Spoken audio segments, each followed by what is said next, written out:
If you're feeling behind in the garden right now, I need you to hear this, because I do too. But I'm doing the one thing that I can do and the one thing that I think really matters.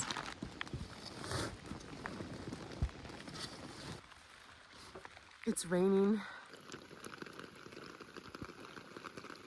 Everything's a little bit messy.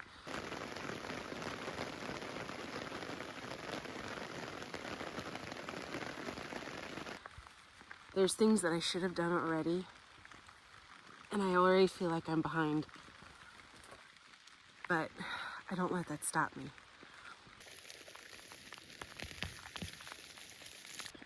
Because over the years, what I've learned about gardening and what makes for the most successful gardens I've ever had is that every day you just do one simple thing, complete one simple thing, even if it's planting one row of onions or transplanting some plants that have been growing in your path that you would rather have in a different garden bed. If I do one little thing every single day, not only does it build up really fast, and before I know it, my garden is looking better than it's ever been before, but everything gets done. So with gardening, and also I guess kind of like with life, all you have to do is just do the next right thing.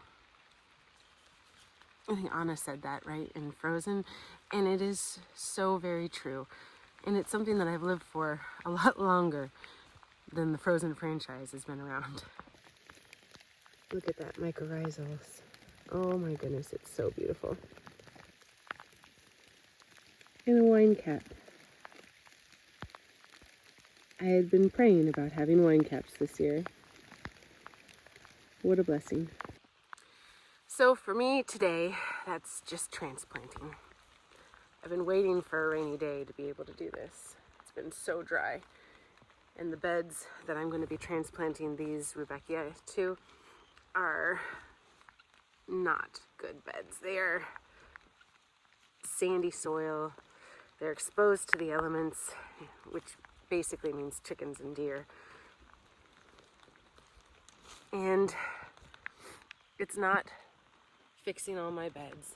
It's not planting all the seedlings that I have waiting for me to plant. It's not finishing the pond or anything crazy like that.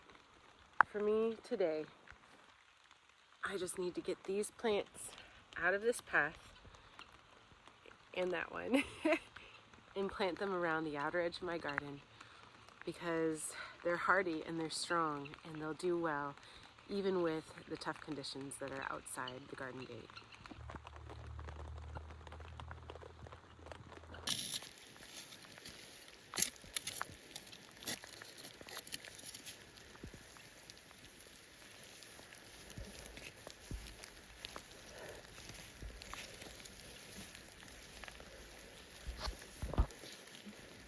Honestly, this is one of the best times to transplant anyway. I won't have to water them in after I put them in, which is nice because I don't have a lot of water available to me for this garden. The soil is softer and it's a lot more forgiving right now. Now this is not at the end of like a 3-day drench of rain where everything is so soggy that I'm going to end up compacting the soil if I plant them right now. The rain has literally just started and it's been dry for days. So this is a really great time to do it. I don't have cardboard right now to finish this last bed that I need to put cardboard down on and then compost. And I ran out of compost bags. So I got to go to the store in order to finish that. But I can do this. And I've honestly been waiting for a rainy day to do it. So this is enough for today.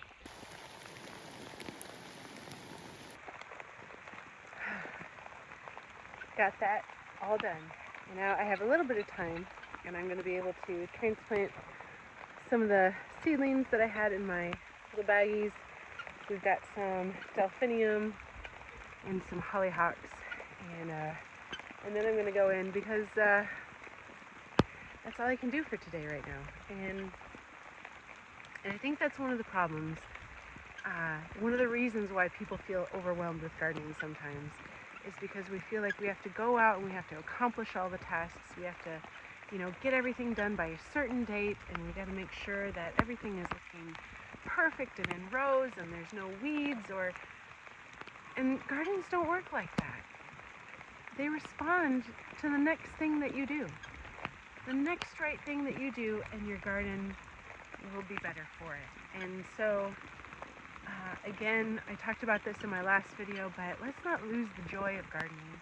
Let's not stress. I know, especially during springtime, our last frost date is coming up, if it hasn't already hit for some of you. And we know we have all these seedlings we want to get out, we have all these beds we want to prep, and that's another reason why I love this bed prep idea, is because it's just so low maintenance and it's so easy to do. And if you want to check out my video on what this all is and how I did it, you can, but the whole idea is you want to be able to enjoy your garden. So if, as we're doing our one next right thing, we can kind of keep an eye out for trying to set things up so they'll be easier later on, then the garden is going to become more and more enjoyable continuously. And so, like the Rudbeckia, I'm not going to go out there and plant daisies because I know the deer are going to eat them, but the Rudbeckia is there, and it's also helping me by clearing out my pathways. And it's going to fill in that line. It's going to bring in pollinators. I didn't have to seed those. They just self-seeded themselves in my path, and now I have a place for them. Free plants, love that. Putting mulch on your beds so you don't have to worry about weeding during the summer or watering as much. And the winter sowing in the bags, right? So low maintenance, so easy, and so successful, so successful. And it's setting up systems where we can just kind of, do one thing, and then many other things will fall into place because of it. And so transplanting in the rain is a great example of that. There's less stress on the plants. The roots are going to do a lot better for it. It's easier to pull them up, and so it's a lot less stress that way as well. Not just the planting them in a new spot stress, but pulling them up as well can be stressful. And sometimes your garden's going to look messy. Like I've got buckets around where I've been gathering up my my mulch. I had an umbrella because I thought maybe I'll use it, and I abandoned that thought really quickly.